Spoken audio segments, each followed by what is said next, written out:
అందరికీ నమస్తే. రుణమాఫీ విషయంలో రైతులంతా రోడ్డెక్కినాక, రైతులంతా ధర్నాకు దిగినాక ప్రభుత్వం దానికి ఏమంటారు దెబ్బ కొట్టి వెన్న పూసినాడు చూడు, అట్లా వెన్న పూసే ప్రయత్నాలు స్టార్ట్ చేసింది. మరొక డ్రామాకు తెరలేపింది. రైతులను చల్లబరచనీకే ఒక ఒక ప్రయత్నం మొదలుపెట్టింది. అది నిజానికి చిత్తశుద్ధి ఉన్నది కాదు. మొన్నటిదాకా వీలే కదా మోసం చేసింది, వీలే కదా చెప్పింది, ఒక్కటి కూడా చేయలేదు. బంగారం కుదబెట్టినా డబ్బులు ఇస్తాం, బంగారము పాస్బుక్లు కుదబెట్టినా మేము లోన్ తీరుస్తాం, మీకు మొత్తం 63 లక్షలు చేస్తాం, 55,000 మందికి ఇస్తాం, 55 లక్షల మందికి ఇస్తాం, 40 లక్షల మందికి ఇస్తాం అని చెప్పిన వాళ్ళు చేయలేదు. ఇప్పుడు రైతులంతా రోడ్డుకు వచ్చేసరికి ఇది ఒక ప్రశ్న విడుదల చేసింది. చూడండి ఒకసారి. రాష్ట్ర వ్యాప్తంగా ఉన్న 2 లక్షల లోపు రైతు రుణమాఫాలన్నీ మాఫీ చేయడం జరిగింది, అయిపోయిందట మంత్రి తుమ్మల నాగేశ్వరరావు గారు. ఇప్పటి వరకు 22,37,848 ఖాతాలకు 17,933 కోట్ల నిధులు విడుదల చేశాం. అదే కదా మా తలనొప్పి. ఏదేని కారణాల వల్ల 2 లక్షల లోపు ఉన్న రుణం మాఫీ కాని ఖాతాదారుల వివరాలు సేకరించి పోర్టల్లో అప్లోడ్ చేసేందుకు వ్యవసాయ శాఖ అధికారులు ఆదేశాలు జారీ చేశాం. కాంగ్రెస్ పార్టీలో ప్రభుత్వంలోకి వచ్చిన మొదటి పంట కాలంలోనే 26,140 కోట్లు రైతు సంక్షేమానికి ఖర్చు పెట్టాం మంత్రి తుమ్మల. గత ప్రభుత్వంలో పెట్టిన రైతు బంధు బకాయిలు, డ్రిప్ ఇరిగేషన్ సబ్సిడీలు, ఆయిల్ ఫామ్ రైతులు అవన్నీ ఇవ్వలేదు కాబట్టి వాళ్ళని వద్దని చెప్పి మీకు గవర్నమెంట్ ఇచ్చారు. మీరు రుణమాఫీ చేస్తామన్నారు. ఇంకా రైతు భరోసా వచ్చినప్పుడు అది వేరే ఉంది, కానీ ముందు రుణమాఫీ విషయంలోనే మీరు చేసిన మోసానికి సమాధానం చెప్పాలి.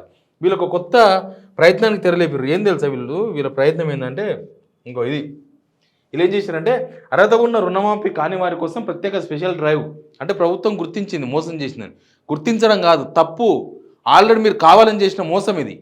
మీకు ఫస్ట్ డే నుంచి తెలుసు. వీళ్ళు ఏమంటారా, మాఫీ కాని రైతులకు న్యాయం చేసే దిశగా ప్రభుత్వం స్పెషల్ డ్రైవ్. ఆధార్లో తప్పుంటే బదులుగా voter, ration card, driving licence. Ration card లేకపోతే రైతు కుటుంబాల నిర్ధారణ సర్వే. ఈ సర్వేలకు 20,000 ఎందుకు? ఆల్రెడీ ప్రభుత్వం దగ్గర ప్రతి డాటా ఉంది. ఇవన్నీ డ్రామాలు. వీళ్ళ దగ్గర ప్రతి డాటా ఉంది. ప్రతి రైతుకు సంబంధించిన అప్పు ఉంది మీ దగ్గర. మీరు 1,00,000 రూల్స్ పెట్టి ఆ రూల్స్ మీద జనం అరుస్తుంటే లేదు ఆ రూల్స్ అని పక్కకు పడేస్తాం, మేము అందరికీ చేస్తాం, రేషన్ కార్డు లేకపోయినా రుణమాఫీ చేస్తాం, రేషన్ కార్డు కేవలం కుటుంబం గుర్తింపు కోసమే అన్నారు. లాస్ట్కి ఏం చేసింది తెలుసా? రుణమాఫీలో కుటుంబానికి రేషన్ కార్డులో ఒక్కరినే లెక్కలోకి తీస్తున్నారు, మిగతా అందరిని వదిలేసారు. మీ దగ్గర ఆ లెక్క ఉంది, మీరు సర్వే చేయాల్సిన అవసరం లేదు. రేషన్ కార్డు లేకపోయినా చేస్తామన్నారు కదా.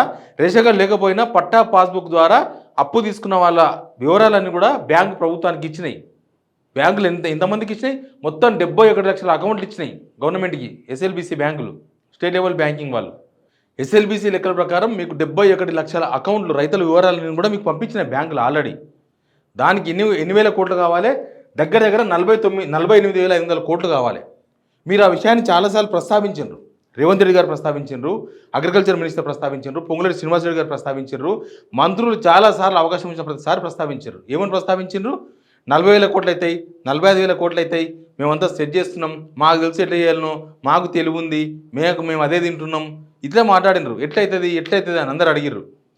పాత గవర్నమెంట్ ఆర్థిక శాఖ మంత్రిగా పనిచేసిన ఈటెల అందరూ అడిగిండు, ఎట్లయితుంది ఇదంతా కాని పనే అని. అంటే లేదు మేము చేస్తాం, మీరంతా బుక్కినరు, మేము బుక్కకుండా చేస్తాం, మేము తినకుండా అందరు రైతులకు రుణమాఫీ చేస్తామని మాట్లాడినారు గప్పాలు. ఇప్పుడు ఏమైంది? చేయలేదు. రైతులంతా రోడ్డు మీదకి వచ్చే వరకు ఇట్లాంటి పత్రాలు విడుదల చేసే పనిలో ఉన్నారు. మీరు 49,500 కోట్లు కావాలన్న వాళ్ళు 40,000 కోట్లు కూడా కావాలని ఒక ఇంటర్వ్యూలో చెప్పిండ్రు.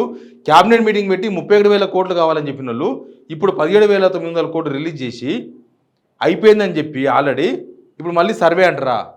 సర్వే అవసరం లేదు. మీ దగ్గర ఆల్రెడీ రైతుల డీటెయిల్స్ మొత్తం ఉన్నాయి. మీరు చేయాలనుకుంటే ఒక్క క్షణంలో చేయొచ్చు. మీరు చేయాలనుకోలేదు, మీ దగ్గర డబ్బులు లేవు, ఆ విషయాన్ని బయటికి చెప్తలేరు.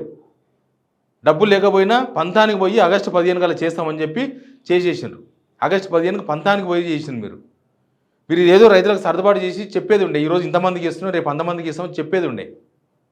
కానీ మళ్ళీ ప్రలోభాలకు దిగి రైతులను ఇబ్బంది పెట్టడానికి, రైతులను మళ్ళీ ఆశలు దింపి బ్యాంకుల చుట్టూ తిప్పనికే ఈ ప్లాన్ చేసిండ్రు. ఆధార్ బ్యాంక్ ఖాతాలో తేడాలు ఉంటే సరిచేసి పోర్టల్లో నమోదు చేస్తాం. అన్ని లెక్కలు ఉన్నాయి వీళ్ళ దగ్గర. వీళ్ళు ఏం సరియాలని అవసరం లేదు. అసలు వడ్డీ లెక్కలు సరిపోకపోతే నిర్ధారణ, దిద్దుబాటు చర్యలు, ఇంటింటికి వెళ్ళి ఫిర్యాదుల స్వీకరణ, కొత్తగా మార్గదర్శకాలు జారీ చేస్తాం. ఇంటింటికి వెళ్ళి ఫిర్యాదులు స్వీకరిస్తారంట. ఇంటింటికి వెళ్ళి ఫిర్యాదులు స్వీకరించారు ఎందుకు? మీకు ఆల్రెడీ మీ దగ్గర ఎవరికి వచ్చిందో ఎవరికి రాలేదో మీ దగ్గర లెక్క ఉంది. వచ్చిన వాళ్ళకన్నా రుణమాఫీ రాని వాళ్ళు ఎక్కువ మంది ఉన్నారు. 100 మందిలో మీరు రుణమాఫీ చేసింది గుడ్డి లెక్కలు అయితే 35 మందికి అయింది. లెక్కలు చేస్తే ఒక 2% అటో ఇటో పెరగొచ్చు. అంటే 100కు 35 మందికి మీరు రుణమాఫీ చేసినారు. 100కు 35 మందికి చేస్తే మీ దగ్గర ఇంకా 65 మంది లెక్క మీ దగ్గర ఉంది. అసలు మీరు ఒక పని చేయండి. అసెంబ్లీలో అన్ని శ్వేతపత్రాలు విడుదల చేశారు కదా, ఏంటిది అప్పులకు సంబంధించింది, ఇరిగేషన్కి సంబంధించింది, హెల్త్కి సంబంధించింది, అది మంచిదే. ఇది కూడా చేయండి ఒకటి.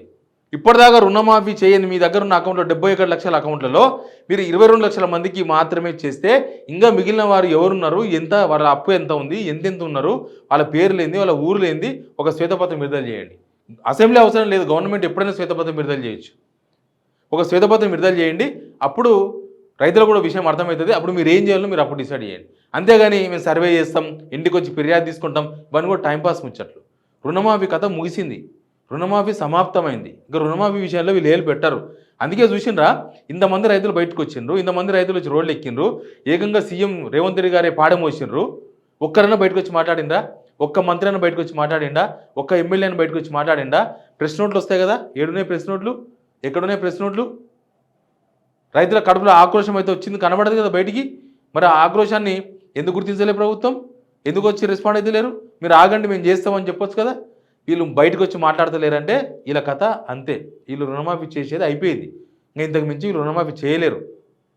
ఈ రుణమాఫీ ఎందుకు చేసిర్రో కూడా ఒక పెద్ద కథ ఉన్నది. ఆ కథ ఏంటంటే, రేపు ఎలక్షన్స్ ఉన్నాయి అక్కడ వేరే వేరే రాష్ట్రాలలో. అక్కడ మేము తెలంగాణలో రుణమాఫీ చేసినామని చెప్పుకోనికి, ఇదంతా రుణమాఫీ చేసినామని చెప్పుకోనికి ఈ సీన్ అంతా నడిపిస్తున్నారు. ఇంకా చేసేసినామని, ఇక్కడ తెలంగాణలో ఎలక్షన్స్ లేవు, తెలంగాణలో రైతులతో ప్రభుత్వానికి వచ్చేదేం లేదు. వేరే వేరే రాష్ట్రాల్లో ఎలక్షన్స్ ఉన్నాయి, బయట హిమాచల్ ప్రదేశ్లో ఎలక్షన్స్ ఉన్నాయి, ఇక్కడ రేపు తమిళనాడులో ఎలక్షన్స్ ఉన్నాయి, జార్ఖండ్లో ఎలక్షన్స్ ఉన్నాయి. అక్కడ చెప్పుకుంటారు తెలంగాణలో రైతులందరికీ మేము రుణమాఫీ చేసామని, ఇదే హామీ అక్కడ ఇస్తారనమాట. దానికోసం ఈ కుట్రంతా కూడా. అంతేగాని వీళ్ళు ఇంకా రుణమాఫీ చేసేందుకు కాదు, అయిపోయింది రుణమాఫీ కథ, క్లోజ్ అయిపోయింది. ఇక రైతులు ఏం చేయాలో డిసైడ్ చేసుకోండి. Please subscribe signal TV.